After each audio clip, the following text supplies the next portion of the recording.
Did they make No, contact? no. It's pretty close, but this is going to be a drag race.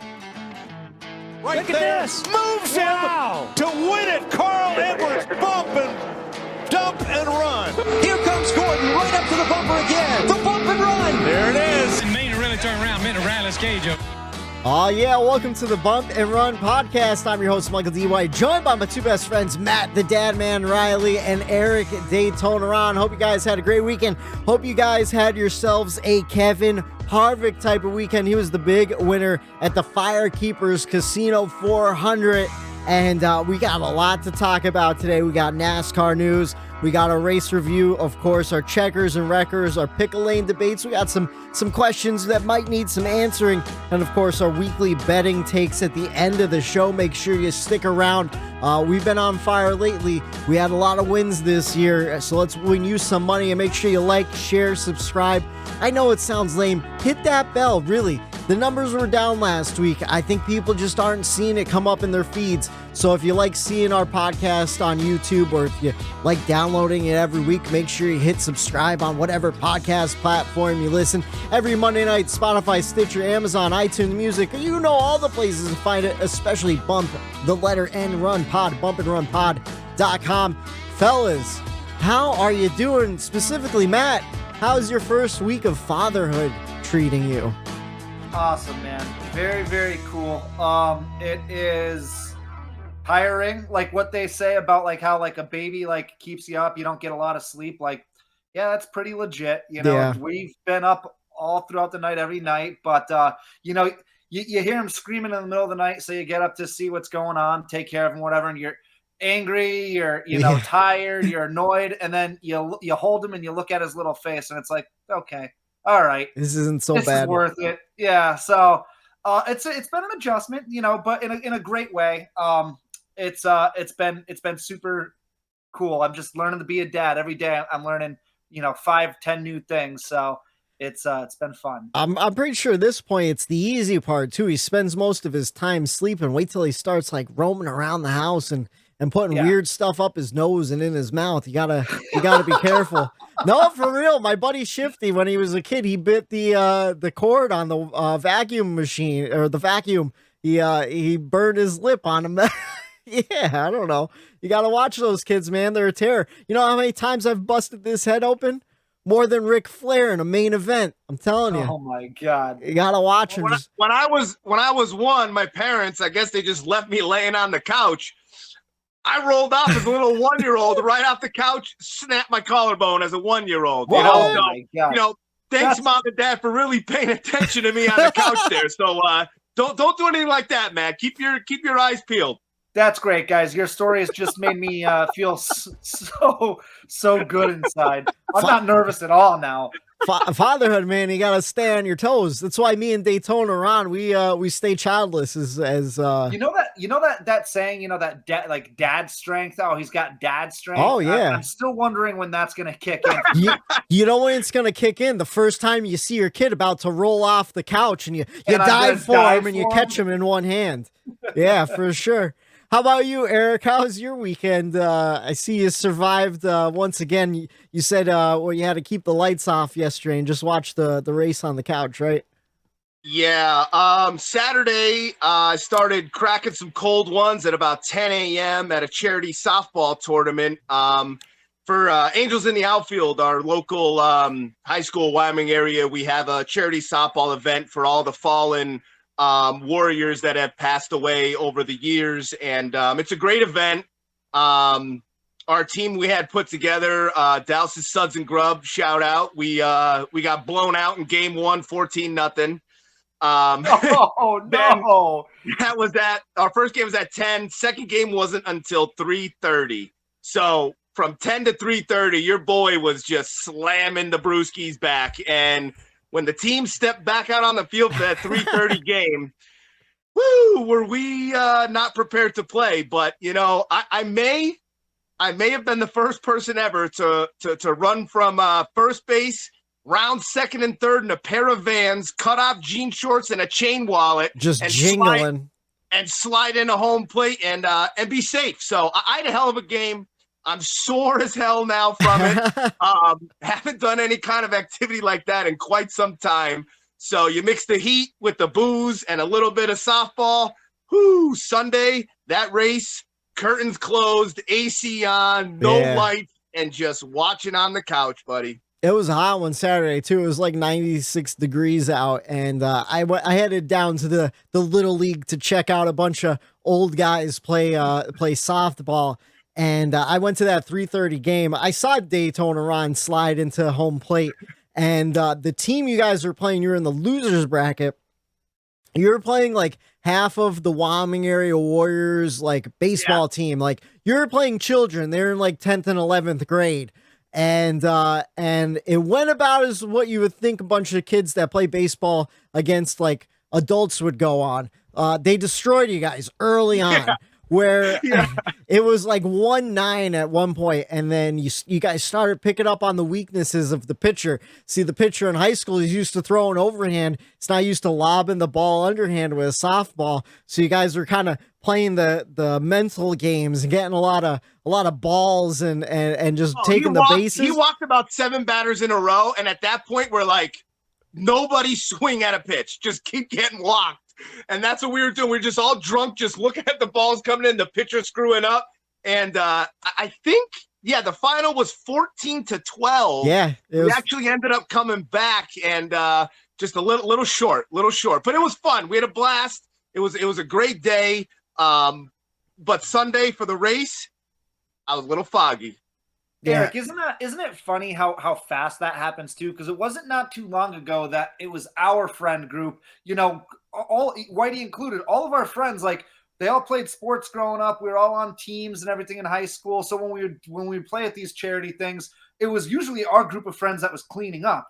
Well, now that we're all washed, we're the ones getting destroyed out there. And that happened quick, I feel like. I don't know. I played in that softball tournament once, and once was enough because I did not clean up. I did very poorly, as you would think. So I'm just saying, as a group, as a collective group, not any one individual. You get me on the bowling lanes. Get me in a bowling alley, and I'll take you to school. Don't worry. I'm all about the lifestyle sports, bowling, golf, stuff like that, leisure sports. But speaking of sports, you guys want to jump right into the NASCAR news? Here. Not a whole lot going on, but we do have some silly season rumors to talk about. I was reading an article by Jordan Bianchi at The Athletic the other day, and it seems, we were talking about Cole Custer a couple weeks ago. We talked about how the president of Stewart-Haas Racing was at Pocono, and it seems like Custer might be on the outs, which is surprising because his dad is a high-level executive at Stewart-Haas. It seems like he might get moved from SHR to Rick Ware Racing or back to Xfinity, which I think is a huge move. And the rumor is maybe Kyle Busch could be going to Stewart-Haas Racing. What do you guys think about that rumor mill going on right now? I'll touch on Cole Custer a little later on in the show, but as far as the whole story goes, it's about time. I mean, again, I'll touch on my thoughts on Cole Custer a little later on, but if I'm him, instead of going to Rick Ware Racing, and again, no offense to Rick Ware Racing, I think I'm rehabbing my career, my image. Cole Custer's a talented guy. We saw it in the Xfinity series a few years ago. He ran talent. He ran second and back to. He hasn't adapted well to the Cup Series for whatever reason. Head back down to the Xfinity Series or the Truck Series and rehab that career, all just like John Hunter Nemechek is currently doing. I think that can go a long way for someone like a Cole Custer. I just don't know if I would go from Stewart-Haas Racing over to Rick Ware Racing. I'm shocked too, because I've said in the past, like coming into that 2020 season, I thought Cole Custer was going to be the most consistent of the 3 rookies coming up, and he has been just consistently bad. So not much to talk about there. Like Matt said, we'll get kind of into that in a little bit. Something I thought was cool, t-shirt I think all 3 of us pre-ordered this week. Dale Jr. is partnering with Sundrop for a late model race at North Wilkesboro at the end of the month on the 31st. I know if you guys listen to this podcast, you heard me shit talk North Wilkesboro a lot last year. So racing actually happening this month in North Wilkesboro. They had a race. What was it last week? It looked like a sellout crowd of like 10,000, 20,000, something like that. Phenomenal. It looked awesome. Phenomenal.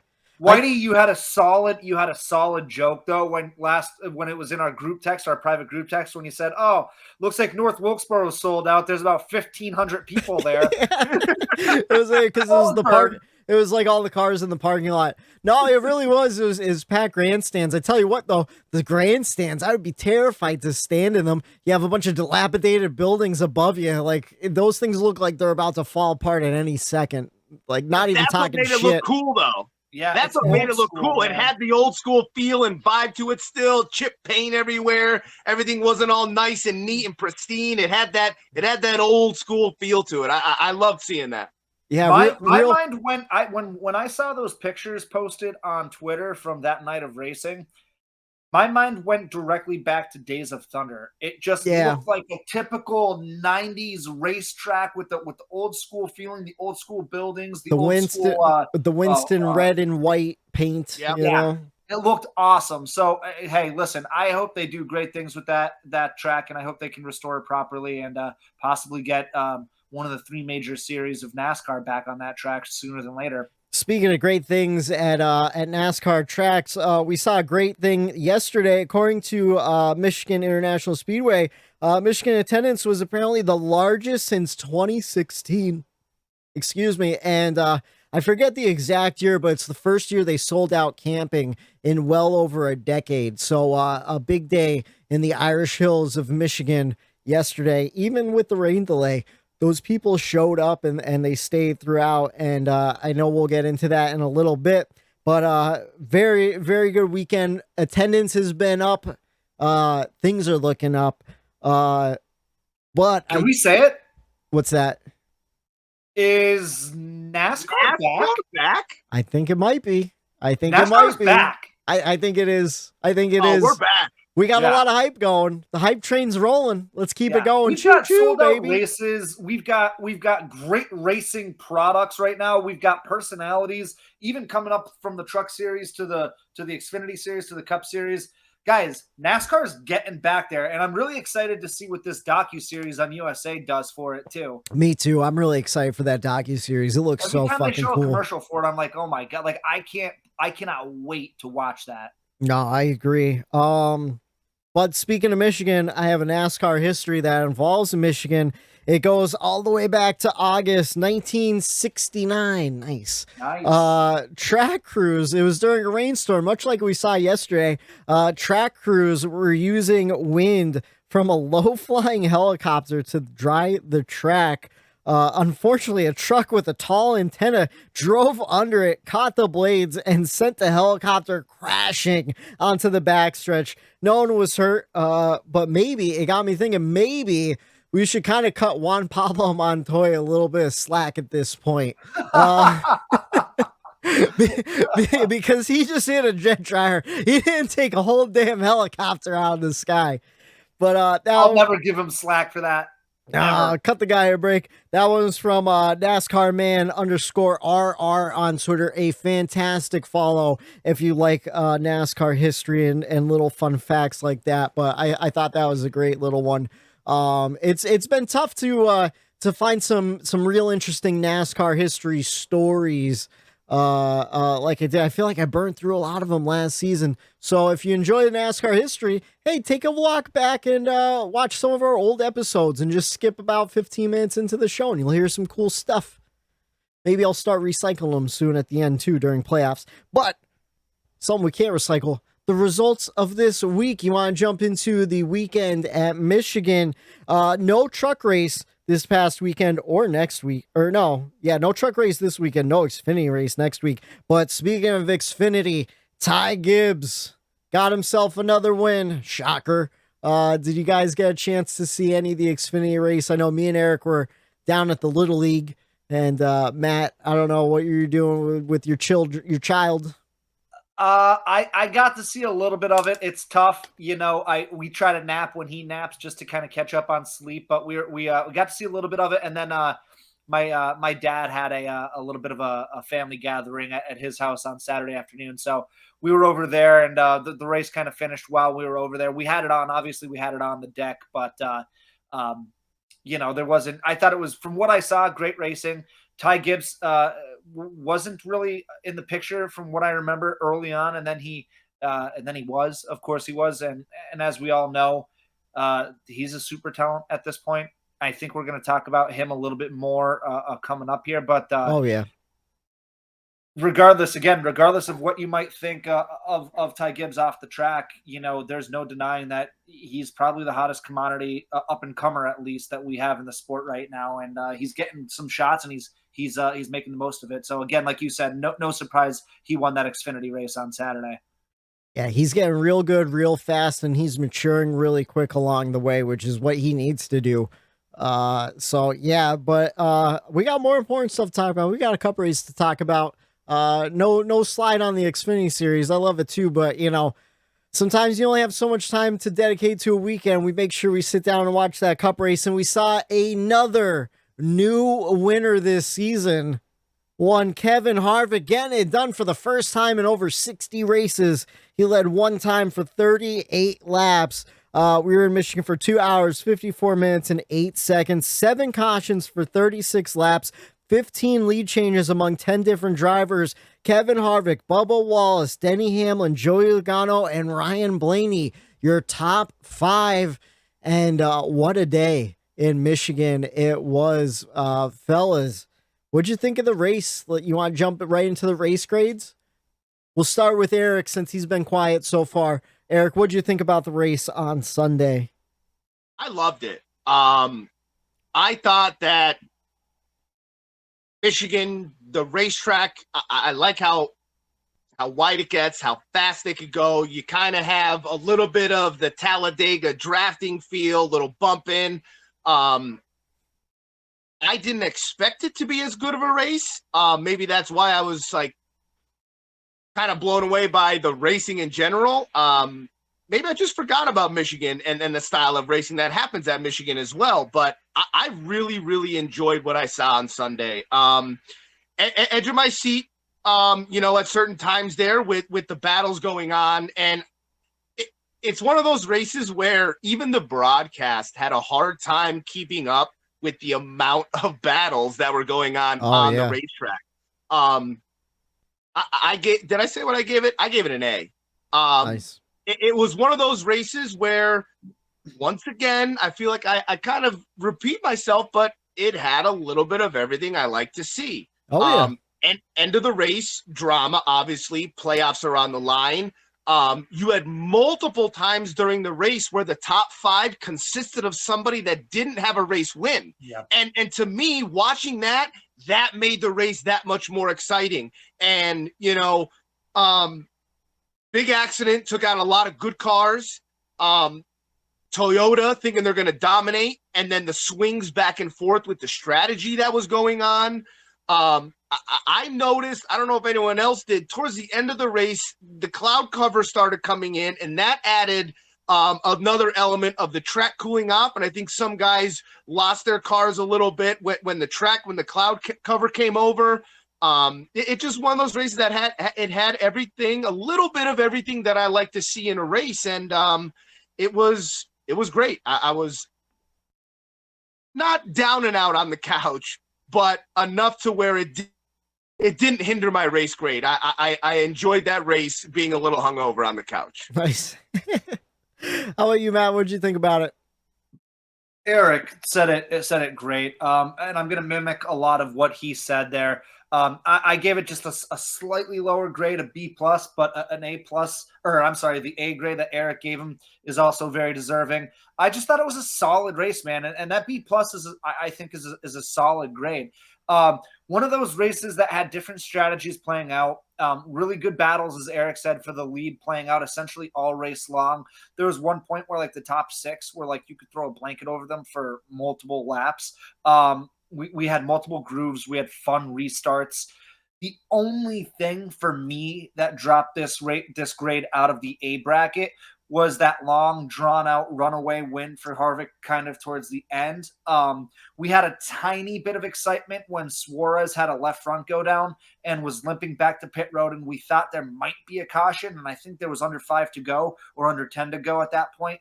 We just never got that caution, and Harvick ran away with it, which, by the way, for me, I do want to say is not a negative because there was no reason to throw a caution just to throw a caution. NASCAR let it play out, and I've got to give kudos to NASCAR for that. I just, obviously thought maybe a caution would have been good in that situation, just as far as entertainment goes. But sometimes it's not about entertainment. Sometimes, Harvick ran away with it. He had the dominant car at the end of the race, and you got to give it to him. And then just another thing was 2 weeks ago, I really wanted to say this too. 2 weeks ago, I said Pocono is our most underrated track. And obviously that might be a little biased being that it is our home track. But I also think I might want to put Michigan up there as well. I gave this race a B+ last year as well. I went back and looked, and I just feel like Michigan is usually a good, solid race. They don't typically put up duds. And I don't think it gets the love that it deserves. It's a fast track, it's a wide track, and it puts on really good racing. And right, that was where I was kind of coming from. Like, I almost kind of forgot what kind of racing Michigan puts on, and what type of racing. And watching the pre-race with Junior, he said it straight up. He's like, "This is going to be another strategy race," and it kind of warmed me up in the beginning in the pre-race show to what I was going to expect. And I love that NBC crew and what they did to get me ready to watch that race. Because going into it, being a little foggy, wet noodle brain, I was, what's going to happen today? And I just got to give credit to NBC again, because man, I really appreciate what they do at NBC compared to Fox, and they got me ready to watch that Michigan race, which I kind of forgot what the racing was there. Yeah, I kind of forgot what Michigan gives us too. Probably because we only go there once a year, and it's kind of later on in the season. Last year, the only thing I really remember from that race, I remember watching it at Eric's house and it being pretty good. I remember that big wreck with Austin Dillon and Brad Keselowski. And I think Ryan Blaney won the race at the end of the day, getting his third victory that season. First season he ever had multiple victories in one season. Unbelievable stat. Yeah, great stat. Unbelievable stat. But yeah, I'm kind of going to split the difference between you guys. I gave him an A-. Not for any particular reason why. Like, I was thinking B+ at first, and I'm like, nah, it was a little bit better than a B+. I think it was like an A-. Wasn't quite an A. I don't know what could have given it an A. Maybe some late race restart drama. But like Matt said, I'm glad they didn't, because I want them to call the caution for debris on the track. I want them to call a meaningful caution. I just don't want to see a tire exploding and instantly throw it when we don't have to. And I think, honestly, that all-star fiasco with Ryan Blaney and the net was what NASCAR needed to kind of get their shit together when it comes to not throwing early caution calls and stuff. They said like, oh, we're gonna review them a little longer. And I think that helps, because now, like Matt said, it was a runaway Harvick win, but sometimes you want to see a little runaway win like that, where the story is the battle for second place and Bubba trying to pass Logano, and can he make up the time in between? And then you had Denny Hamlin coming on a fucking tear after that pit road penalty, passing 20 cars to get third place, thinking like, oh, maybe he could pass Bubba, maybe he could get up to Harvick, just watching the little times go and stuff. But yeah, a lot of interesting stuff going on, a lot of great strategies, a lot of different pitch strategies, especially early on with that competition caution, which unfortunately put a lot of good guys in the back to get junked by the 15 car. But I mean, I guess that, that's the nature of the beast. That's what makes racing interesting. We thought Kyle Busch was going to have a great day. We thought some of those guys were going to have a great day. And then they got absolutely destroyed. I tell you what, watching that replay again, Austin Cindric took a hell of a hit. Did you see the pictures of that car afterwards? Did you see the safer barrier, the given the safer barrier? Safer barrier. Yeah. Thank God for the safer barrier, man. Holy shit. I have to say though, like, I really, really appreciate it to go again on the broadcast boys there at NBC. I used to bitch about it years ago. Kenseth would be dominating a race, and out of nowhere, Timmy Hill and Reed Sorensen will not pit and stay out on old tires for like one of the final restarts in front of the leaders. And I'm like, dude, you guys don't stand a chance right now. Why are you even making this move? Like, as your crew chief, like, you're going to fuck up this entire race for somebody that dominated and absolutely deserves this win. You're going to fucking ruin their day. Yeah. And they would go out there, and you know what? That's exactly what happened. They'd all have to move over. He'd slide back. He'd miss a shift, and mayhem would ensue. And yesterday, the broadcast called out JJ Yeley car and JJ Yeley and his crew chief for that decision. Yeah. They said, listen, everybody deserves to be on the racetrack. Everybody has every right to go out there. But you should definitely know that you're going to screw this up and you're not going to do well, and that this should not be the move to do.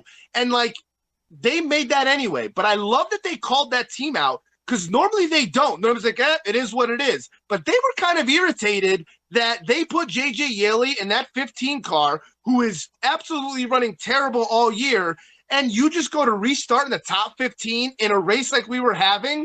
Ooh, it was questionable call, and I'm glad that they pointed it out and actually kind of ripped them a little bit for doing that. Yeah, the car handled poorly in the middle of the pack there, obviously washed up the racetrack and collected a bunch of good cars. And yeah, I think it was even like Steve Letarte or it might have been Burton, who was like, why are you doing like, I don't understand, like, what do you get out of that? Like, you're not fighting for a playoff spot. You're not gonna even get into the top 30 in points. So like, what's going on here? Why are you even doing that? Like, know where you're running, know where you've been running, and know where you're not like, what, just gonna be a miracle race where you just do well all of a sudden and know how to restart in a crazy pack that's about to go 3-4 wide. I hated that move. Yeah, it was very unfortunate. I tell you what, though, the restarts were super exciting going, you know, 3-4 wide. And something I was surprised to see, like you kind of said too, that drafting element, you'd see some runs and then guys would just pass a whole bunch of cars on the outside together. It was a little neat to see a little train going at Michigan, kind of. But yeah, great race. Give it an A-. Not a whole lot to complain about, honestly. So the checkers and wreckers, the wreckers for me was pretty difficult to figure out. I don't know about you guys, but let's jump right into it. Matt, let's start with your checkers this week. Yeah, well, it's actually a good segue. I'll piggyback off of what Eric was just saying about the NBC booth. And in particular, two guys. I actually kind of have a two-pronged checkers. All right. My first part of it is going to go to Brad Daugherty in the booth during the Xfinity series. Like I said, I got to watch some of it on Saturday. Yeah. And it just stood out to me how good his analysis during that race was. And also the analysis during the pre-race show of the Cup Series. And then when they cut to him, sporadically throughout the Cup Series as well. He's just a really knowledgeable guy, and it's obvious. And you can tell that not only is he an owner in this sport and someone who invests his own money back into the sport, but he may be more of a fan sometimes than an owner. He's really for sure excited about the storylines that are going on. And another thing that I noticed with him is that he gives really fair analysis. Like, he tries to keep as much of his bias out of it as possible, and he just gives so much enthusiasm and excitement into his analysis, and I just love it. And I don't know if you guys picked up on this, but you know how they always give their picks for the race win about midway through? It was on one of those final restarts, and I think Harvick was starting in the second row, and Brad Daugherty goes, hey, don't forget about Kevin Harvick in that 4 car. I think he could get it done today, and he sure as hell got it done. I agree. I'm a big fan of Brad Daugherty. I was really happy. What was it? It wasn't 2020. I think it was last year, 2021. NBC brought him back for the countdown to green and all that stuff. I was a big fan of, he used to do Tuesday nights on Sirius XM on the late shift with it was Brad Gilly and Brad Daugherty. Unfortunately, he doesn't do it anymore. Now it's, Who's Joey Logano's old crew chief that retired last Todd week? Yeah, Gordon. now it's Todd Gordon on there, and then Jeff Hammond sometimes too. But yeah, when I would listen to Brad Doherty talk, not only like from the ownership perspective, but just as like the fan perspective, like just a wealth of knowledge right there. Cause he's been an owner since the 90s. He was also the owner of the truck that Kevin Harvick used racing in the 90s too. Little full circle history lesson there for you. But I agree. NBC knocking it out of the park, and got to give props to Dale Jr. this week. A couple of weeks ago, he did play-by-play. I said, there are some things he could tighten up about. This week, I didn't even realize Rick Allen wasn't there until like the middle of the second stage. So like I said, I've got a 2-pronged checker. So my Yeah. second prong goes to my honorary checkers, if you will, goes to Rick Allen. Okay. He didn't call the Cup race this weekend, as Whitey just mentioned, but don't you worry, because Rick Allen was there sitting amongst the fans, taking the race in like a normal guy. Yeah. It just made me appreciate Rick so much more than I already do. The guy was given the weekend off, and what did he decide to do? Go to the track anyway and take the race in with the fans in the grandstands, in the heat, with everybody else. He tweeted out a picture during the race that he was out there watching the race, and I just thought that was such a super cool thing for him to do. I don't know. No, I agree. It just goes to show you what fans of the sport these guys truly are too. Yeah. I know on my off days, I'm not driving nowhere near my job, but Right. I don't have a cool job like going to the racetrack every week. So that's the truth there. How about you, Eric? What's your how about your records? What's your records for the week?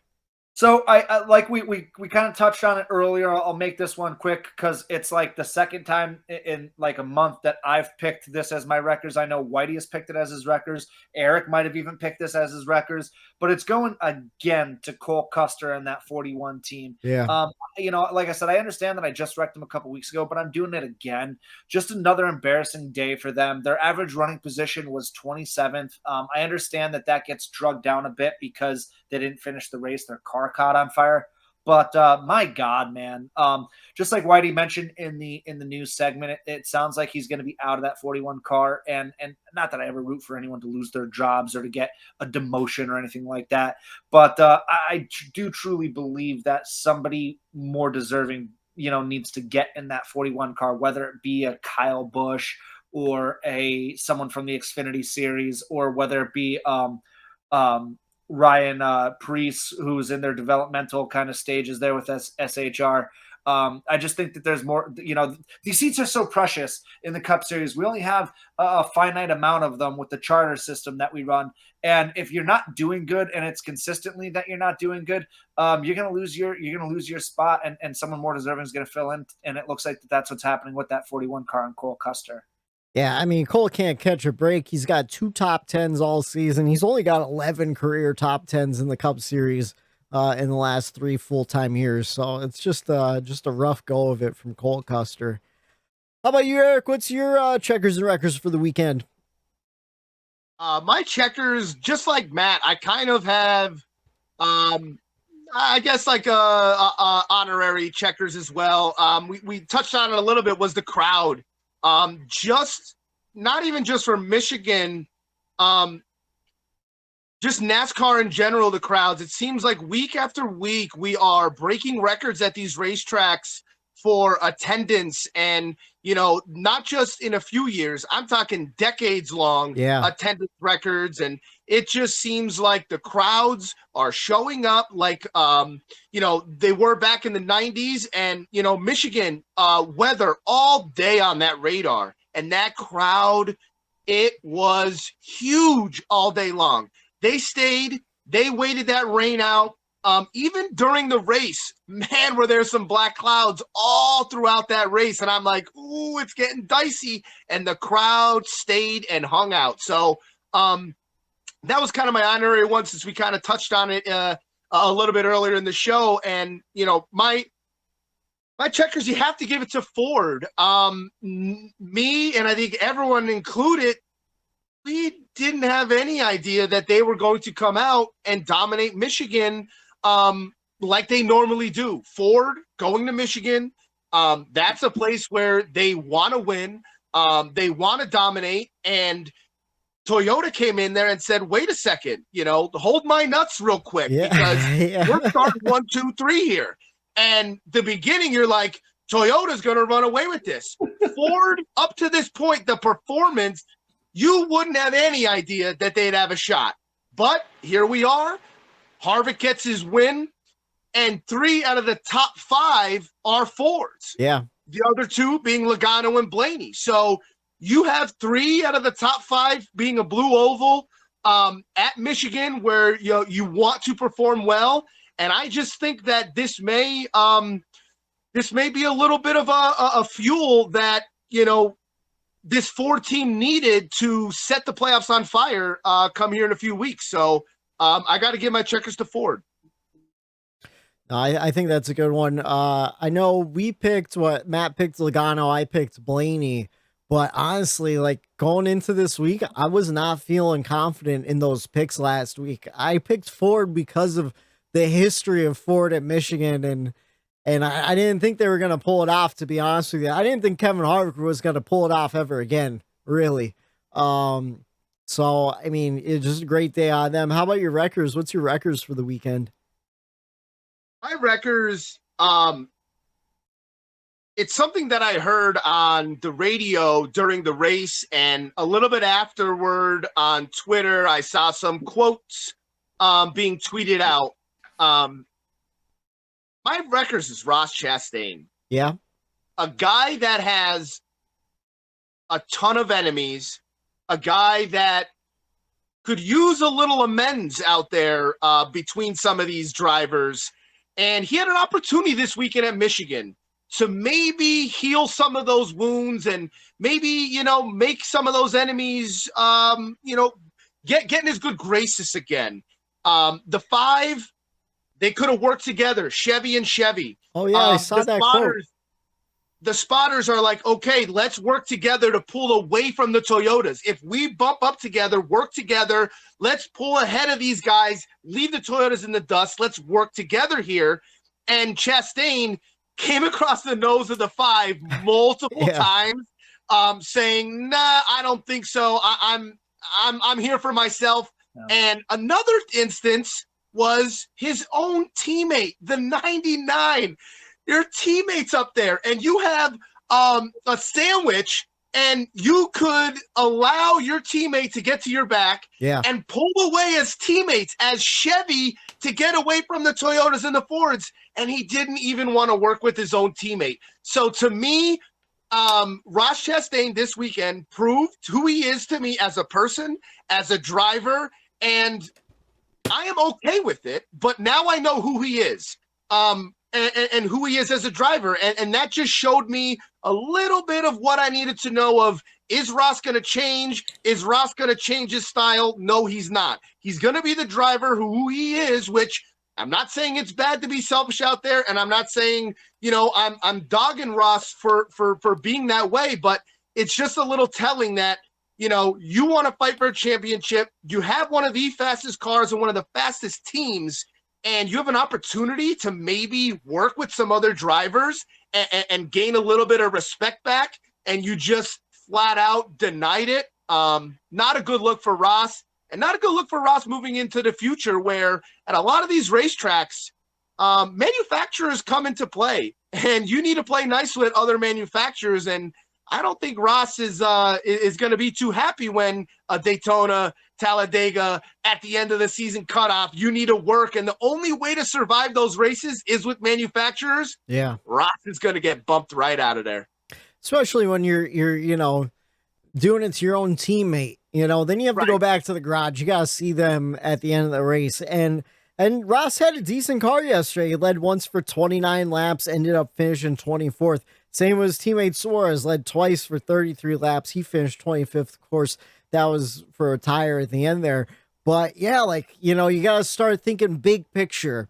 A lot of these guys, I feel like Ross Chastain is hyper-focused in the moment, and he's not thinking big picture.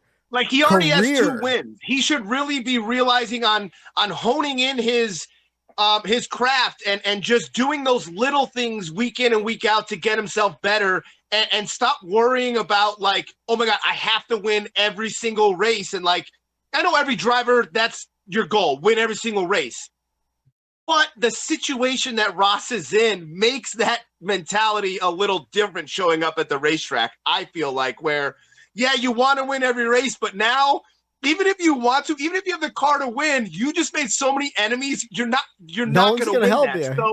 So in these next coming weeks, do something to get those drivers back in your good graces so that you don't have that in the back of your head. And I guess maybe he thrives in the chaos. Maybe he wants a little bit of that chip on his shoulder because that's what got him here and in the place he's at right now.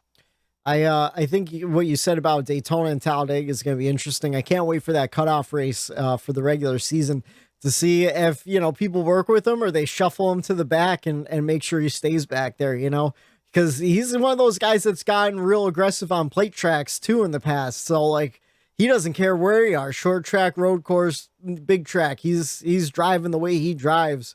It should be pretty interesting. My checkers for the weekend, I had to give it to 23-11 as a whole. I wanted to give it to Bubba for his second place finish, but then I was looking over at Ty Gibbs and a 10th place finish. The kid's in his third Cup career start, and he's just getting better and better. I think he led a couple laps during caution, so he ended up leading, 3 laps or something like that. So he's already leading laps in the Cup Series at, 19 years old. Bubba, another great week in a row. His best 4-race stretch in his career. Pit crew's doing well. Apparently, though, I saw online today that he has Kurt Busch's pit crew while Kurt's out. So I don't know if that's helping out. That started at Pocono, I guess. And then he's had raw speed though the last month so of the season. He's been so fast, man. It just sorry to cut you off there. That's okay.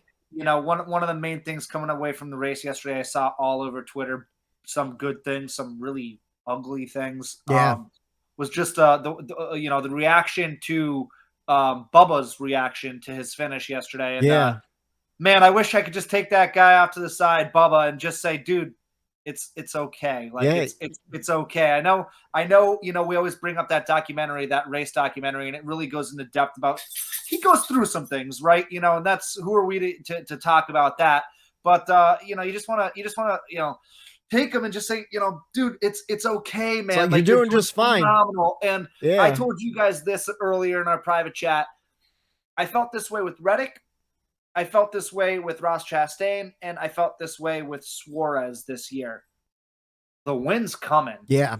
Oh, for sure. The win's coming. Bubba's going to win a race, even if it is a little bit of a case of a little too late because it may happen in the playoffs where he's not, part of the playoffs. Yeah. But I think the win is coming for him. They've got the speed. They've just got to put it all together. And if they could do that, and I feel confident that they can, I think he's going to get that win. Yeah, I mean, it's cliche with the old saying, top 5s lead to top 10s lead to top 5s and top 5s lead to wins. Right now he's hitting those top 5s and top 10s, at least right now. But we mentioned it before the pre-show. We were talking, every manufacturer kind of hits on it for a while and then starts missing too. So this seems to be Toyota's real good run. Like everyone in the Toyota camp is having these flashes. Christopher Bell's been running really well. Denny Hamlin's been running really well when, pit crews aren't messing things up and everything. So as long as Toyota keeps that momentum, I think Bubba's going to stay right on that momentum train too. Cause he's even doing good at tracks that he doesn't like he's not a good road racer and he did just fine last week at the Indy road course. So I think that really goes to show, how much improvement he is having. And that's why I had to give it to 23-11 as a whole. Just the organization, I feel like is really firing on all cylinders right now. And you guys are busting my balls a little bit in our group chat, but these results are making me feel real optimistic for that Tyler Reddick 2024 move. I was not busting your balls. I know. It's got to make you feel good knowing that your guy is going to that organization and they're outperforming Richard Childress Racing right now. I mean, let's just call a spade a spade. It's true. And, I think they're only going to get better and better as time goes on, stronger. They've got the talent. And if I'm a Reddick fan, I'm super excited about that move right now. A lot more than I was when that announcement was made a couple weeks ago. Yeah, just because a couple of weeks ago, Toyota wasn't running that well. We see flashes, Martin Truex Jr. winning a bunch of stages, but then he's not getting the finishes. Denny Hamlin doing really bad and then rattling off a couple wins here and there and getting a couple of those wins taken away. Kyle Busch, I didn't think about it till Eric brought it up before the show. What did you say about Kyle Busch, Eric? Kyle Busch right now, like legitimately think about this. He would not be probably making the playoffs. I'm not certain on this with points, but man, of late his finishes, if Briscoe doesn't take out Reddick at the Bristol dirt race and Kyle Busch doesn't get that win, Kyle Busch might not be in the playoffs right now. No, he definitely won't, because the one win has him locked in. He's he's like almost 100 points lower than Martin Truex Jr., who is out and looking in. Without Chase Briscoe wrecking Reddick, he's out of the playoffs. Kyle Busch is out of the playoffs right now. Which is wild to think about, because just think about how important every single race, even that early on, that was race 7 of the season, 6 or 7, something like that. Parity. This is what this car is supposed to do. It's allowing certain drivers to show the talent that they have that they wouldn't before. And it's showing that, hey, some of the guys in the likes of Kyle Busch, if you have a couple bad days, years ago, you were okay. Yeah. But now, if you have a couple bad days, ooh, man, are you in big trouble, because the field has really, really tightened up. And speaking of bad days, my record goes to the owner of 2311, or one of them. Nothing Denny Hamlin did. Yeah. Oh man, Michael Jordan. You got to get it together, brother. No, nothing Denny Hamlin did, but his pit crew shooting themselves in the foot yet again. Pit road mistakes are gonna kill you in the playoffs, especially on days when you have the car to beat. I mean, he had a rocket ship. If Denny Hamlin didn't get that pit road penalty, I'm pretty sure he was starting on row 2. Oh, he would have walked away with it. With it. Because we were talking about, it's like, oh, what does Denny do in this position as an owner? Does he push Bubba to the win, or does he act selfish and get the win for himself? I said he was going to be selfish to get the win for himself. He's still trying to get as much playoff points as he can going into the playoffs too.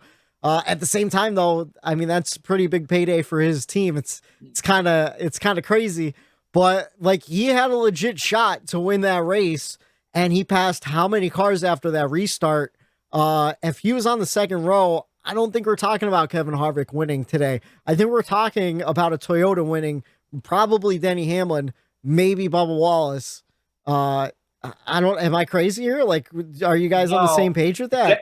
Denny would probably agree with you too. NBC had a great shot of the in-car cam of Denny as they were still on the pace laps after he got the news that he had to drop to the back of the pack. It was in the car, looking down on Denny, and he was just kind of throwing up his hands, kind of shaking his head as you can see the cars going just by him as he's falling back. That's got to be a miserable feeling, right? Just as the height of competition for these guys, you're just letting all these guys go by you because you have to fall all the way to the back. But I felt bad for him, which was weird. Denny's having a great season. He's got 2 wins already this year. But I felt bad for him because he absolutely had the car to beat at the end of that race. Did you see the guy that grabbed the tire? I don't even think that was part of the pit crew. I don't think so either. That guy? I think he was just a suit. He might not even have been on the pit crew. He might have been a sponsor guy or something who was just there. He was wearing he was wearing one of the FedEx shirts, he was wearing a pit crew shirt. I just remember seeing a lanyard and stuff. Yeah, and he had black slacks on. It wasn't a pit crew guy in a fire suit. No. It was just some guy that was there. Buddy, what? Why are you out there grabbing a tire right now? Yeah. I didn't see that. I'm trying to look it up now. Not a normal pit crew guy. It was just some guy that legitimately looked like he had a hot pass with a FedEx shirt on, and he just grabbed the tire from the backside of the pit too. He didn't go over the wall. It was one of the weirdest things I've ever seen. I'm like, wait a minute, what is that guy even doing out there? Like, it almost seemed like that guy, like, Didn't belong. he's gone. Like, whoever that guy is, he definitely doesn't work at 2311 anymore. Or Gibbs. Or Gibbs. Yeah, so if you missed it, they did re-show the replay of the pit stop. But then he was in a pit box near a break in the wall. So there was a section of wall that you could like walk around, I think, to get to like garage access or whatever. Here it is. So he loses two wheels. The first one kind of rolls towards the wall. No one touches it, but that one's not an uncontrolled tire. And then this other one like rolls around, bounces off the wall, rolls back onto pit road. They fucking slap it. Yeah. And then he's in a t-shirt. He's not even in a fire suit. What is he doing? He might have been like a tire specialist that like pumps up the air in the tires and checks the pressure and stuff like that. But like he should not have been near the wall. And then like he walks through the cut in the wall, picks up the tire and like rolls it back. It was the most insane thing. And it definitely cost Denny the win yesterday. 100%. Surprise, surprise. Steve Letarte in this video is explaining it perfectly, too, as to why they got the penalty. He's so good. He is so good. Too many men, wasn't it? So, his explanation is exactly what I just parroted. I just parroted everything Steve Letarte talked about. And in fact, I think he even mentioned, he goes, it's not like the regular guys. They just stick their hand over the wall and grab it real quick. That's perfectly legal. But he walked around the wall. That's the same as jumping over the wall and picking it up. You can't do that. That's it's too many men. It was so silly. I'm like, I legitimately like, I'm like, am I still drunk? Like, am I still drunk, or did I just see that? Like, I'm like, what just happened? Because Denny, it wouldn't have been a big deal if it wasn't Denny and like the dominant car that Denny had. That's what made it like crazy. If that happened to Cole Custer or something, big deal. I even think it's that crazy of a thing to happen. But Denny's car was so dominant and like such a big team like that, to have such a brain fart, man, that was terrible. Yeah, and like Denny was having a great day. Led 3 times for 38 laps. Bubba had a great day too. He led twice for 22. But like, I mean, man, you can't have those mistakes happening, especially this close to the playoffs. That's why. Did we talk about the sleepless nights before the show or once the show started? I can't even remember. Things are blurred together. I believe that was before the show started. Okay, so like little mistakes like that keeps me up at night thinking about the playoffs. Like yesterday, Reddick blew an engine. They're not exactly sure what happened. Something with the coil packs or the wiring or something like that. I was cool, calm, collected. I'm like, hey, no big deal. We're already locked in. I'm not even worried about it. I'm just enjoying the race, you know? And then today, as I was typing up my records, I start thinking about like, man, you got to be flawless in the playoffs. And that's when my mind started rolling and stuff. And that's why I brought it up to you guys before the show. I'm like, man, because I think Reddick has a chance to go to the championship 4. If he has a good round of 16. Whitey, relax. Now, if you listen to the show, season, you know exactly how our host here, Whitey, gets. Stop worrying. It's like there's going to be so much more crazy shit.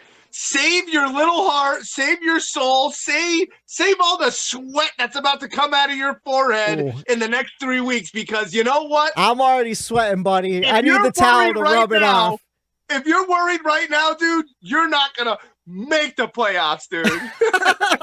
Well, that's why I'm not driving a car, man. I'm just sitting at home enjoying the show. But yeah, that's my records.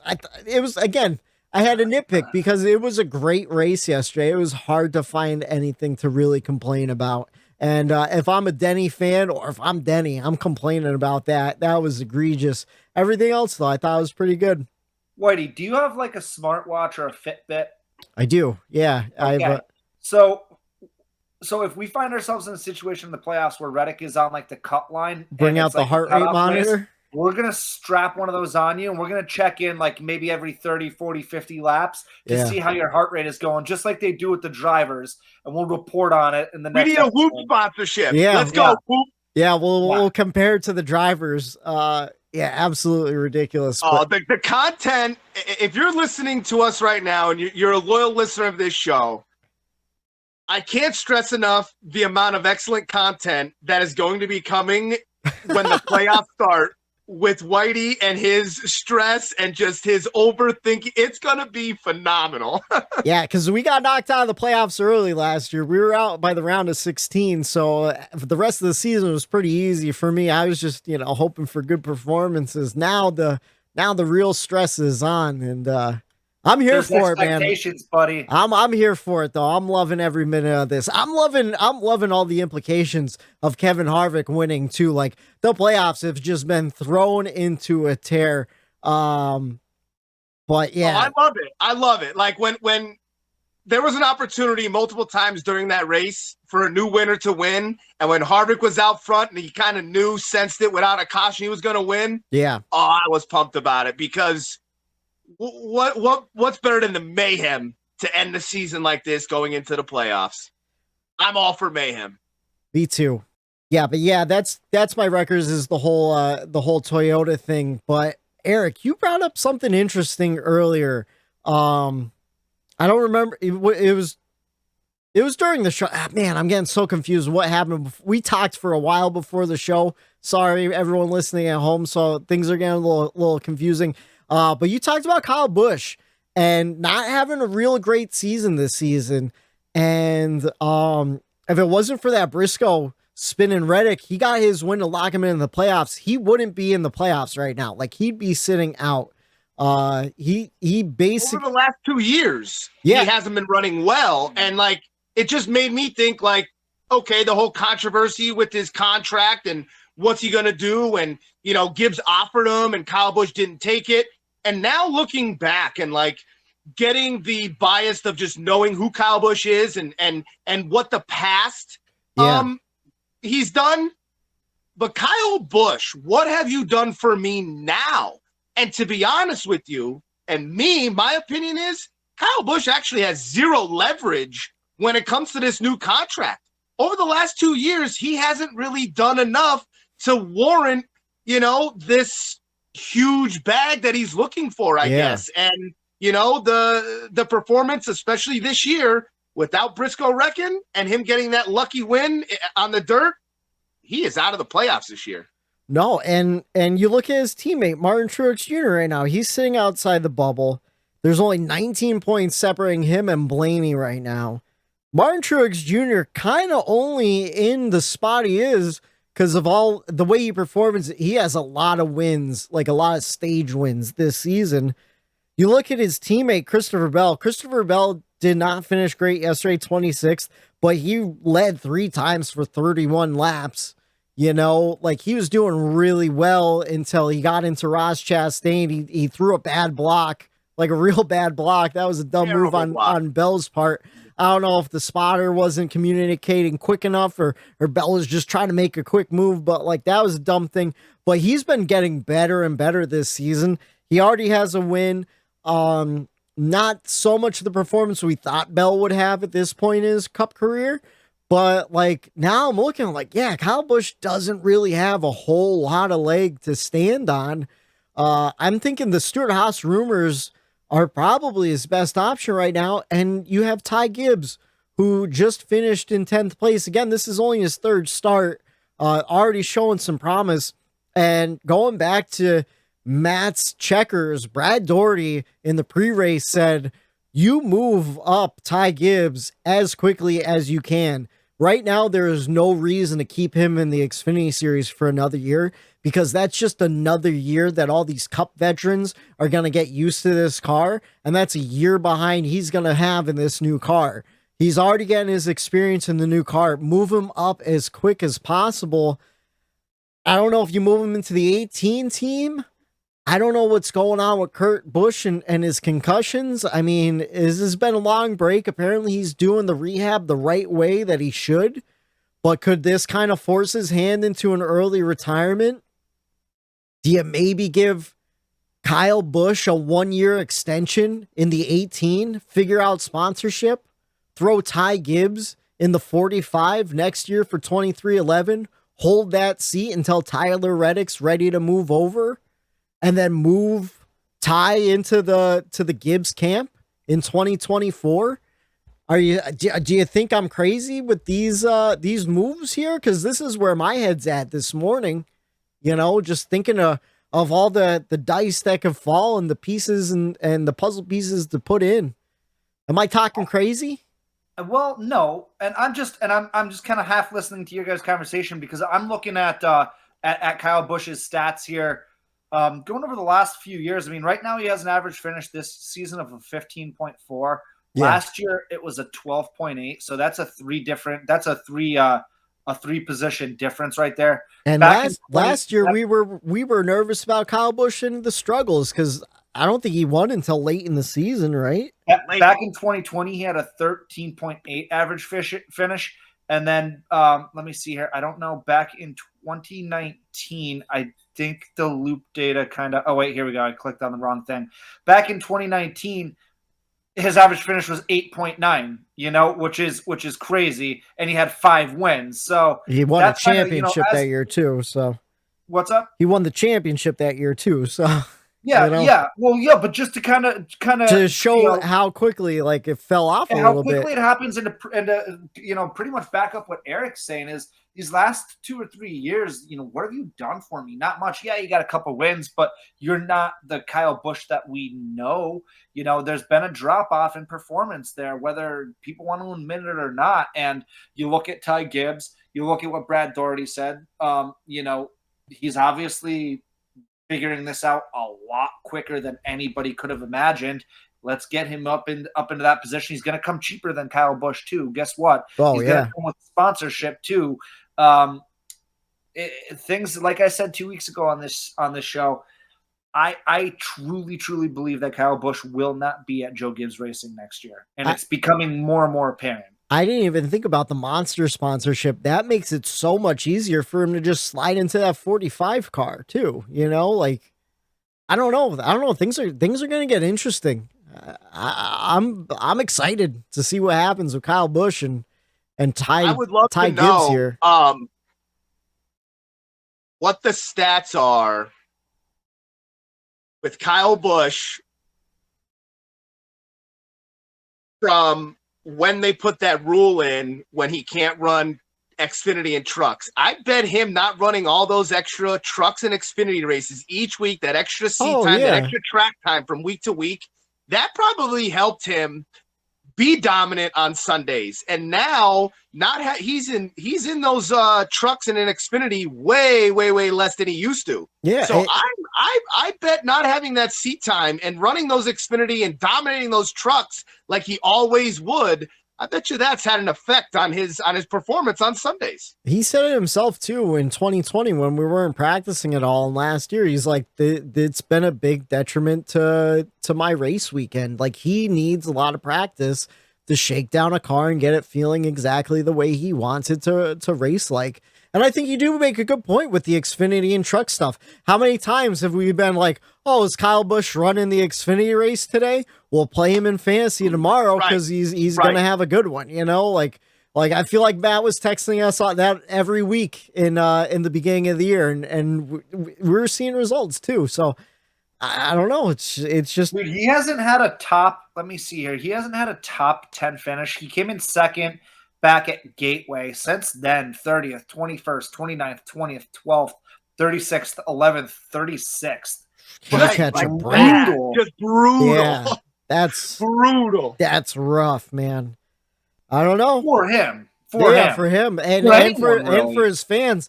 We were talking about Jay going nuts on Twitter all day yesterday, bitching about JJ Yaley. And that's how you know you're a true fan. You're really locked into the sport when you're complaining about the 15 car ruining your day. But yeah, I don't know, man. It's making things super interesting. And man, I don't know. If you asked me this in the beginning of the season, I say like, no, Ty Gibbs isn't mature enough yet. But I think he might be. I think he's getting there quick. And I thought it was interesting too. Denny Hamlin said Ty Gibbs wasn't the original fill-in. This whole season, John Hunter Nemechek has been on bat to fill in for any of the 2311 guys if anything happened, COVID or injuries or something like that. And it was a last-minute decision on that Saturday in Pocono to throw Ty in the car and see how he did. I thought you were going to say Trevor Bayne. No, not even Trevor Bayne. He's only running part-time too, right? For Gibbs. But he's been awesome in that part-time in Xfinity. He's been great. But like he's not at track every week too. I guess John Hunter's not either, unless there's a truck race that weekend. Yeah, but Ty Gibbs left. Ty Gibbs left the track when he had to get called back to Pocono. Yeah, well, yeah, because John Hunter was sitting there waiting just in case. I guess I don't know, man. Silly season, baby. I can't wait. Playoffs are coming. Silly season. This is the part of the season in the sport of NASCAR where if you miss 1 day, 2 days via social media, Twitter, a race, you are gonna be lost. Oh yeah, and now's the time too. Any crazy text message, you gotta believe it, because it might not be someone busting your balls like Tyler Reddick moving to 2311 in 2024. You know, the crazier shit's been happening. But that's all I have for the race weekend. Do you guys have anything else you noticed? Any drivers to talk about that maybe we missed? No, I think we covered most of what I wanted to talk about. Everything that I wanted to talk about. Just again, can't say enough of how much of a good momentum this sport is on right now, and it's really really cool to see, and it's fun to be a part of it in the small way that we are a part of it. And you know, I just hope it continues, and I think it will. Like we've been saying, you know, the playoffs are 3 weeks away, 4 weeks away, and that's when fireworks start, and that's when the storylines start. We're also 3 weeks away from that docu-series hitting, and if it gets in front of the right people, I think we really have a chance of getting a big boom here. I tell you what, it feels like it was just yesterday we were going down to Daytona and stuff too. This season is really flying by. Oh, flying by. Absolutely blowing by. And these playoffs, man, are going to get super exciting. I can't wait. I feel like this race was so good too. And then, like, as I was doing my notes, I'm like, man, there's not a whole lot to talk about besides these 5 major things that happened, you know, like, but just an absolutely great race. I tell you who did not have a good race, did not have a good time. Every week, every podcast talks about the winner, Kevin Harvick, on a Monday. But here on the Bumper Run podcast, we like to talk about the loser too. And unfortunately, this week it was our Daytona 500 champion, Austin Cindric. He got the worst of that wreck after that competition caution with JJ Yeley. His car was absolutely mangled. We touched on it a little bit earlier on. If you haven't seen the pictures, go on over to social media, check out the pictures, because that wreck was rough. And it's just got me thinking too, with Kurt Busch getting that concussion, having him out for a couple weeks, making me a little nervous with some of these big hits. It seems like he's all right, but I mean, I don't know, man. I think NASCAR needs to do a little bit more testing and figure out what the deal is, especially with these rear end collisions. That seems to be the most jarring of them all.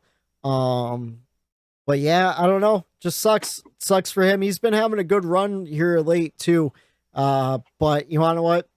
That's the nature of the beast. Competition cautions, man. Cautions breed cautions. You know what I mean? But that's all I have for this race weekend. You guys ready to jump into the pick a lane segment? Let's dive right into it. All right, sounds good. I was stalling a little bit there. I just saw Matt had his microphone muted. I wanted to make sure, you know, we got a baby and a dog in the background. Just wanted to make sure you were good to go before we rolled into the pick of lanes.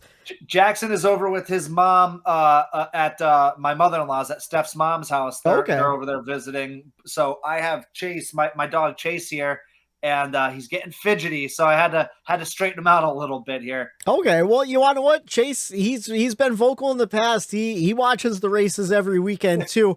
I bet you he's just as interested in silly season, what Kyle Busch is going to be doing this year. But let's move on to the pick of lanes. I got a couple topics. I'll throw them out there. I feel like we did this one the first Richmond.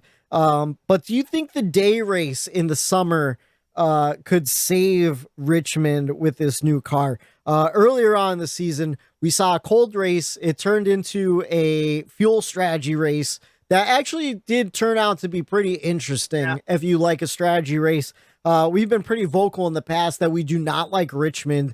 Normally we're going into a night race in the playoffs later on the season. But now we're going to Richmond in the heat of the summer. It's going to be a heat wave. It's going to be probably over 90 in Virginia this week. Are you prepared for a letdown, or are you optimistic? How you guys feeling going into Richmond this week? Like I said to you guys, for me, and what does Richmond care what Matt Reilly from Northeastern Pennsylvania feels? But for me, this is the last shot. I've given Richmond every benefit of the doubt. Yeah. I still want to give Richmond the benefit of the doubt. It's a quote-unquote short track, although it doesn't race like a short track. I want to root for Richmond. I want every track we go to be a good, fun race. But the fact of the matter is Richmond hasn't been at all recently. So hopefully that heat brings the fun racing out of this series, and we get something really good, especially because we're down to 3 races left, right? There's a lot of guys that need to prove themselves. A lot of desperation in that field. A couple guys who run good at Richmond, Ryan Blaney and specifically Martin Truex Jr., who need wins right now. Oh, yeah. We could see some hurt feelings. So I'm hoping that we get a good run this week at Richmond. Richmond's definitely going to be better when it's hot and slick. And when the playoffs are on the line, it's going to produce better racing. That's what kind of irritates me about them having 2 dates. Leave the one close to the playoff or in the playoff, because they tend to be a better race because of the implications. Yeah.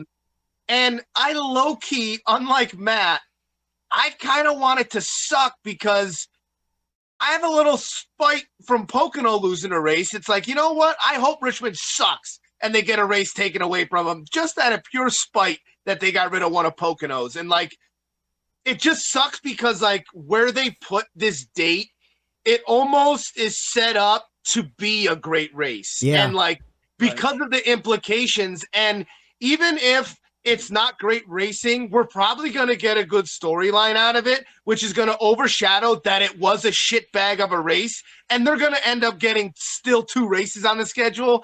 And part of me, low-key, I know, Matt, I get it. I agree with you that every race I want to be great and glorious and tracks to be awesome. But part of me, low-key, wants Richmond to suck ass so they just get one of these races taken away from them. It's the same way I feel about our championship race. Yeah. Like, no one wants our championship race to suck. It's not good for the sport. But if it means taking the championship out of Phoenix, I might take a dud of a championship. So I feel yeah. Right. Yeah, I agree with you guys. I'm optimistic that the change in temperature, being a hot, slick day, Yes. hopefully that it might produce something very interesting. At the same time, though, it's kind of wild, with the old car, everyone's championing like more short tracks, more road courses, just more beating and banging, interesting tracks. And now with this new car, it's kind of the opposite. Short tracks kind of suck. Road courses kind of suck. Give us as many intermediates as we can. Who knew? Like, for years, they've been tweaking the package, trying to get it just right to make these intermediates run well. They hit lightning in a bottle with this next gen car. Maybe they just have to tweak it for short tracks and road courses. Leave the intermediates alone. In fact, maybe this could be an impromptu pick a lane. I was thinking about it this morning on my drive to work, and I kind of forgot about it. But usually we see a different rules package every year in NASCAR. Do we just kind of leave the next gen car alone for a while and just see how it shakes out? Yes. Yeah. I can't say it loud enough. Dude, we haven't talked about packages once this year. No. You know how refreshing that is? Yeah, like, think about the last couple of years. Oh, is it the 550 package, the 720 package? Like, what are they running? Oh, it's the small blade, the big blade. Like, it hasn't mattered this year at all. It's just, man, the next gen car really fucking was awesome at Michigan. Oh, the next gen car was really great at Kansas, wherever. Like, man, the next gen car kind of sucked at Martinsville, which is disappointing. Right. Hopefully we can figure something out. I hope it was just the cold concrete, but what are you thinking, Eric? Do you think we're in a good spot here? Yeah, I think you leave it. I think it's you get through these growing pains and you kind of let it sort themselves out before I'm not a big fan of any knee-jerk reactions to the car. in the year one that it's out. Obviously, we just hit on maybe some safety things. I wouldn't be against them changing and doing something along that line. But, yeah, it's been so refreshing not to talk about a 550 or, the different aero packages and whatnot. So I agree with Matt on that. No, you let it go. Leave it alone. And after next year, if there's anything drastic that needs to be done, do it then. All right. Choose Cone's back out. Last pick a lane for the day. Does Harvick winning bring hope to Ford in the playoffs? We've seen a lot of up and down. Yeah, like this. I thought about this with the win, and up to this point, with Michigan and Ford, and everyone was like kind of counted them out, and to see the 4 win when the 2 or the 12 is running second in points and being so consistent, and to have the 4 jump out and grab that win, I think it makes me believe that it was a false sense of speed, and it was a great weekend for them. Like we stated earlier, that there has been a lot of week-to-week ups and downs and teams and switching those things, and the bad luck goes from one to the next. And Harvick has been running really, really well this year on the down low, because we're so used to his name being up there in the top 5s and him dominating, getting wins. But when he's out of the spotlight, it doesn't mean he's having a shit bag of a year. Like, no, we kind of did. And like when we went back and looked at some of his finishes and his stats, and he's running consistently in the top 10, and he has every opportunity to win out there, but they're just a tick off. And this week at Michigan, they found that little bit that they were missing. Yeah. 3 out of the top 5, like I said earlier, made the top 5. So the speed was there. But I kind of go back to maybe it was a false sense because of the issues and the stupid shit that happened to the Toyotas. If that doesn't happen, then Ford is still – they didn't get their win. They're still not the team who it was. But then again, that's been this season. It's certain teams failing each week to stay at the top is allowing the others to jump ahead of them. And that leapfrogging back and forth, I don't know if it's necessarily due to one team having more speed week to week. I think it's more or less what team has the least amount of mistakes week to week. So the speed may be there for Ford. I'm hoping for my sake, and I know Matt's probably hoping too, because I think he has Blaney in his top 4 going in, and championship actually winner maybe, if I recall. So him possibly not making the playoffs out of this. I think Ford needed this win, and hopefully it is the fuel that they need for the fire in the playoffs. How about you, Matt? What are you thinking about Ford's chances in the playoffs coming up here? I don't know about their – see, it's tough. I don't know, because momentum can swing. And, yeah, they have been running pretty solid as of late. But I still think it's Toyota and Chevy's to lose right now.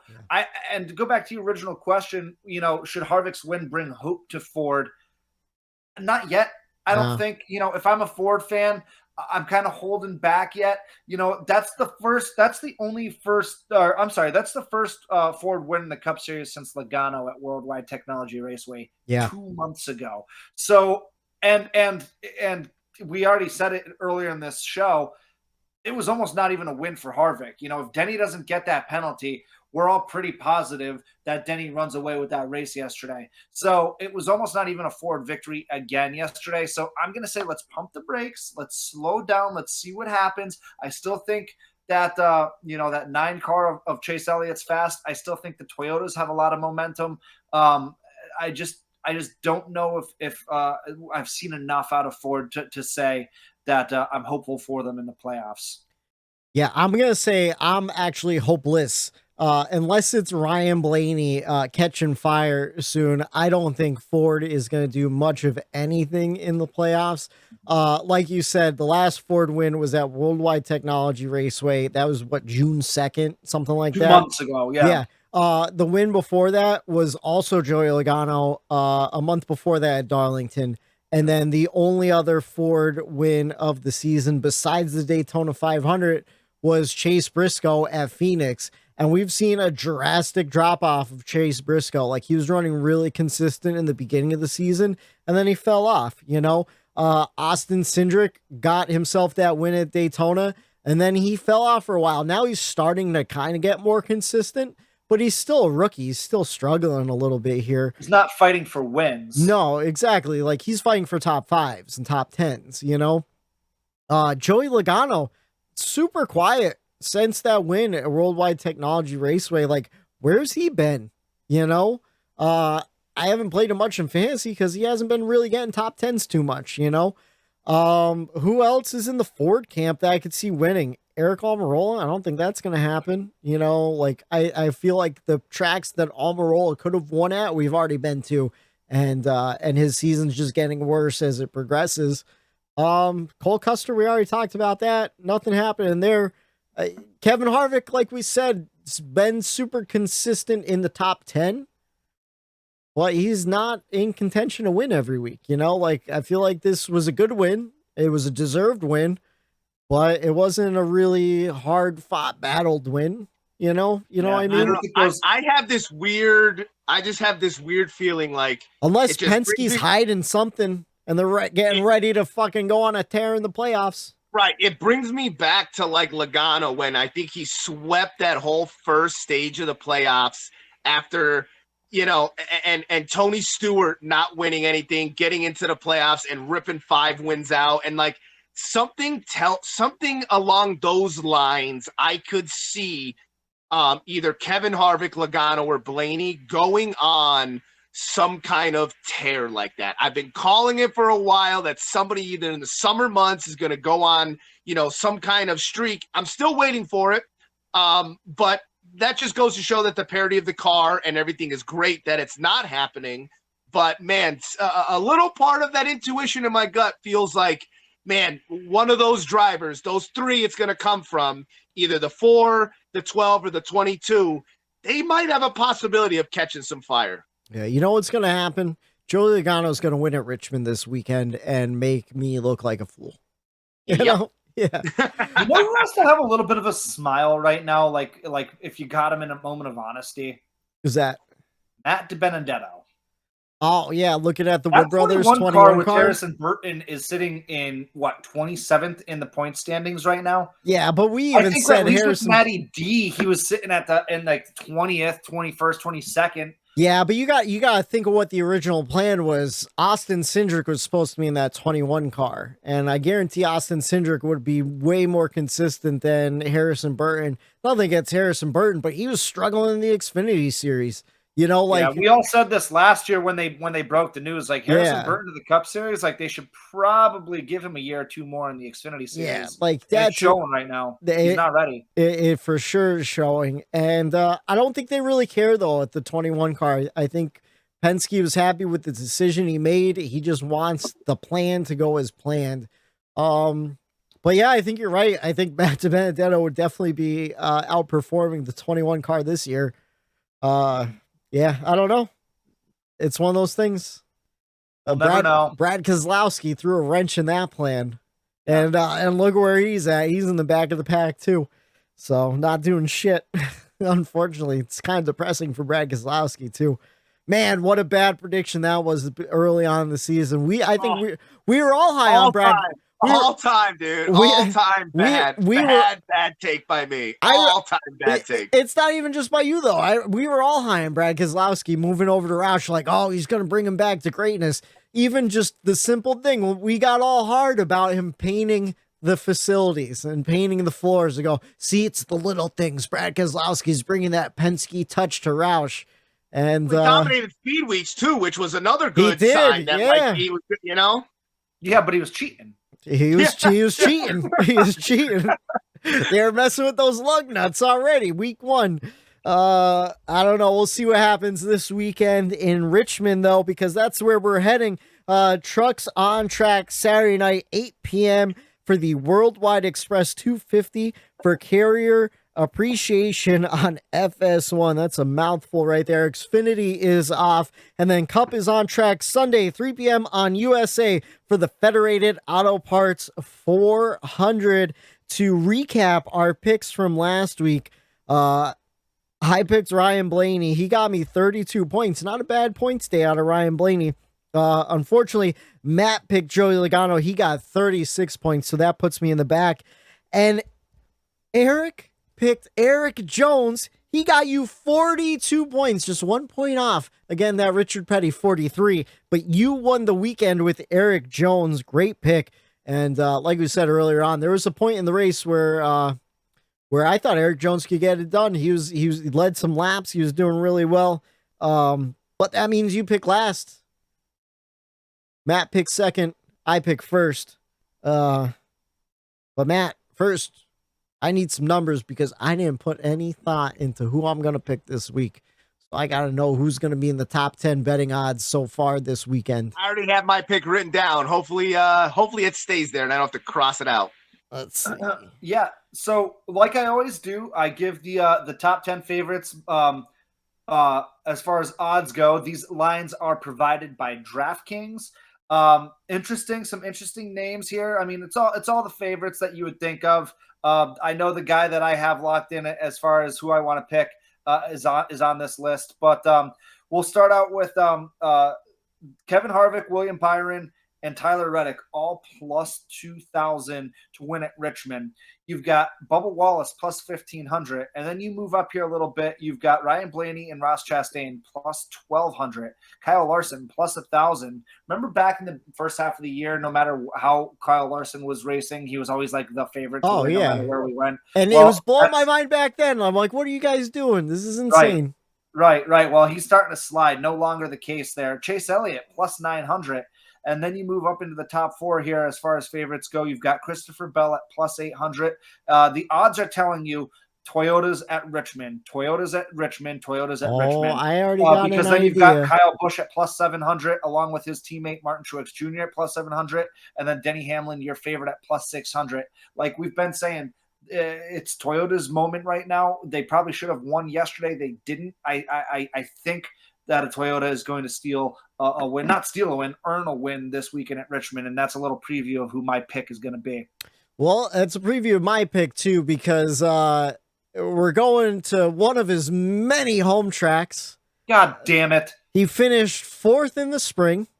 He won the fall race last year. Of course, it was a night race. Today's going to be a day race. He won the fall race 3 years ago. Old Martin Truex Jr. really needs a win to get into the playoffs. No point in your way in at this point. Although you want to him and Ryan Blaney are only 19 points separate. That's going to be an interesting points battle because, sorry to go off topic. I wanted to mention this earlier. I didn't think about it though. I thought about it at home, like throughout the day. Usually the cutoff points battle is a bunch of like 16th, 17th place drivers battling it out. Right now, we have Ryan Blaney in second and Martin Truex Jr. in fourth, battling it out for points for one last position or a win.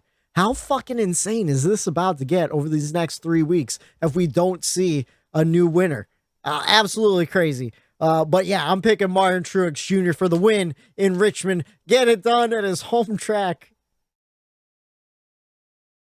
So I was going to pick Martin Truex Jr. Yeah. And I was on a different strategy. I was leading the race, and a caution flew at the wrong time, so I have to change my strategy. I'm going with a guy who it is his home track. Oh, James? Jimmy Hamlin. Jimmy Hamlin. All right, I like 11 is going to win this race at Richmond and get his third. And guys, guess what? He won't be disqualified this time. He won in the spring. We'll see if he can do it again. Oh, sorry. We got a kitty in the chat. My kitty just knocked my notebook over. I had my picks on it. I think you said you were going to pick Todd Gilliland. I also have to go to a new strategy via shitty caution came out, ruined my first strategy. So I said it earlier. I said it many a show ago. Someone's going on a tear. Ford just got it. I was high on them. I think they are going to get this fuel. And you can't have, like Whitey just stated, you can't have the number 2 in points not make the playoffs. You can't have it. You can't have it. You know. The 12 of Ryan Blaney gets it done. I like it. I like it. I like it. Matt, I know the head-to-heads weren't out earlier in the show. Are they out now? No. All right. So I guess we're not doing the head-to-heads this week. Usually we do the head-to-head betting, but DraftKings is a little slow. Usually they're out by 7 o'clock on Monday. It's already 9. Check back though. You want to know what? I haven't done a gambling video in a couple of weeks. We'll try to do a gambling video on Saturday after practice and qualifying, and get you some solid information after that. And we'll see if we can make some money. In the meantime, we are 23 races in, and we have 15 different winners. This is insanity. This is the most winners we've ever had going into the playoffs. Austin Cindric, Kyle Larson, Alex Bowman, Chase Briscoe, William Byron, Ross Chastain, Denny Hamlin, Kyle Busch, Chase Elliott, Joey Logano, Kurt Busch, Daniel Suarez, Tyler Reddick, Christopher Bell, and Kevin Harvick at this point in the season have all locked themselves into the playoffs. If we get 2 more first-time winners, someone's getting kicked out. We'll see what happens. Could it be Martin Truex Jr. in Richmond? Could it be Ryan Blaney in Richmond? Could it be somebody else, or will it be James Dennis Hamlin sweeping Richmond for the year? We will find out this Sunday, 3 p.m. on USA for the Federated Auto Parts 400. For Matt the Statman Reilly, for Eric Daytona Ron, I'm Michael D. White, saying have a good night. The bump and run. There it is.